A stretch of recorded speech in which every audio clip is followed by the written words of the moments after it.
و یک وجب از خاکمون رو نتونستن তাহলে بگیرن. এমন কি ঘটনা ঘটলো যে আমরা সেই যুদ্ধে বিজয় লাভ করলাম, এমনকি আমাদের দেশের 1 বিঘা জমিও তাদের অধীনে ছিল না, নাই। سلاح অস্ত্র موشک نداشتیم ما. আমাদের কোনো মিসাইল ছিল না তখন। بمب شیمیایی میزدن، من خودم شیمیایی شدم. میگم الان خرابه. আমাদেরকে কেমিক্যাল বোমা মারা হতো, আমি নিজে কেমিক্যাল বোমায় আক্রান্ত মানুষ, আমার এই ফুসফুস এখনো অসুস্থ। چی بود که ما رو موفق کرد؟ তাহলে কোন জিনিস ছিল যে আমাদের এই সফলতার ক্ষেত্রে ভূমিকা রেখেছে?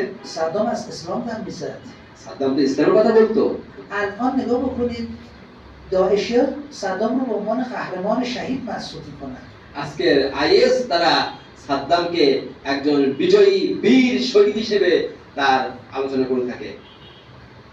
چی توانست در برابر این حجمه جهانی مقاومت بکنه و پیروز بشه؟ তাহলে